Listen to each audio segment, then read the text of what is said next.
Poor Things. Oh my gosh, Emma, you are a beast!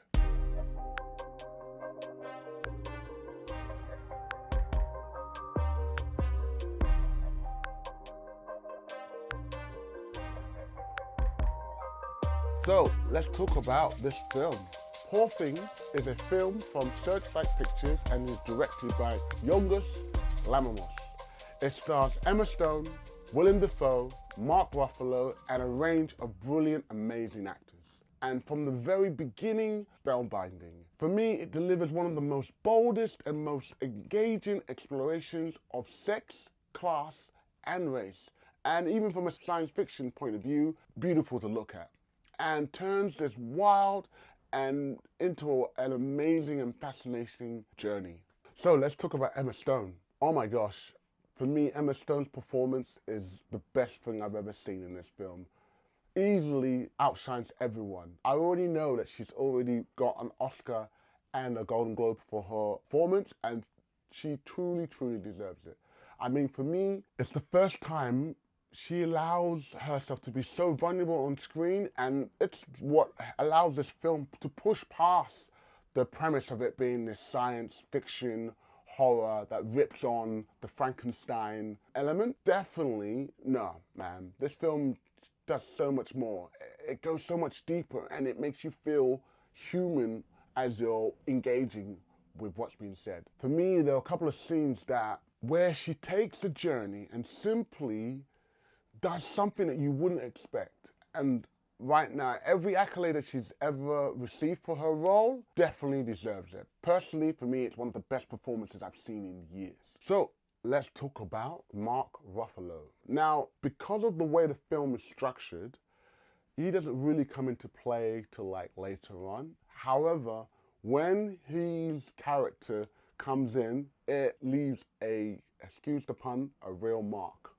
Basically, I feel like his character embodies like some of the male elements of like we see in modern day. The man who should be the provider, the one in control. And I love how Ruffalo leans into that, but then lets the script twist and break the persona that you're seeing into some very funny and awkward and sometimes really uncomfortable ways, which is quite refreshing. Personally, having him not being overshadowed by the Marvel work, I feel really allows for a different representation of what I'm seeing. Personally, I've always respected Mark Ruffalo, especially from films like Spotlight that really get to show what he can do. But definitely in this film, he really gets a chance to showcase his ability to convey a character and all the thematics that come with that very complicated self-made man that is the character he's playing.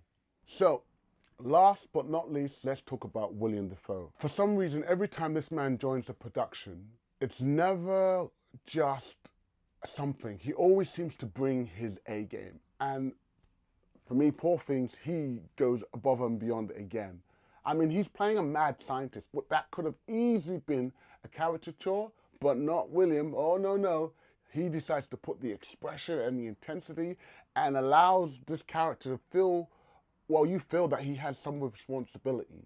I mean, there are some moments in the film where you're wondering, why has he chosen those lines or that way of portraying it? And all of a sudden, it lands later on with such emotional weight and gravity. Definitely, I feel for me, he wants you to feel that the character definitely knows what they've done, and they need to take responsibility for their actions. And without Willem Dafoe's performance, there's some scenes that are quite disturbing, and if it wasn't for him, those scenes would not be compelling, because he allows and he brings such a grounded revelation, a grounded appeal to those scenes, so you're able to participate in some of the bizarrest moments in this film. Let's talk about how this looks and feels. The cinematography almost works in stages, mirroring the journey of the main character, Bella. There is a striking use of black and white, and also these extreme wides that feel like a warped GoPro or cat eye lenses, if you know what I mean. Some of the scenes are beautiful and disorientating at the same time, pulling you into the world and making you think this cannot be a good idea. Or I'm worried for these characters. Then when you look at the structures, textiles, and the colors and the framings are clearly designed to immerse you into this strange but beautiful universe. And then as the story progresses and Bella's world expands, the color palette shifts and the film feels like moving from a surreal and almost dreamlike reality into something closer to our own world by the end of the film's running time. The sets and props feel lived in and tactile, from the bizarre compositions to the cityscapes and interior designs. There is a dreamlike theater quality, but it still feels real enough that you could almost smell and touch what is on the screen. So, let's talk about some of the performances in this film. So, one thing that stands out is how natural all the performances feel. The intention often comes across like they're being deeply rehearsed, but are still alive and spontaneous in the moment. You feel the closeness between the characters, their history, their intimacy, and even their disgust for each other. Definitely there's a tangible, almost physical realism that makes the more grotesque or even shocking moments hit harder. You get a sense that the cast knew their characters basically inside out. They knew why they behave the way they do, what they want, and what they fear. And that level of commitment really sells the strange world that they are inhabiting. So let's talk about some of the crafts in this film. On a craft level, this film is stunning. The score adds this off-kiltered, dreamlike atmosphere, sometimes pushing the scenes into an outright anxiety or euphoria. The production design and the props are consistently creative. From the architecture to the costumes, they support the themes of transformation, control, and liberation, while still being fun and visually striking. The writing, oh my God, deserves a shout as well. It balances dark comedy, body horror, romance, and a social commentary without collapsing under its own ambition, and that's a lot. There is a playfulness in the dialogue, but also there's a real core emotion that seems to just shine through.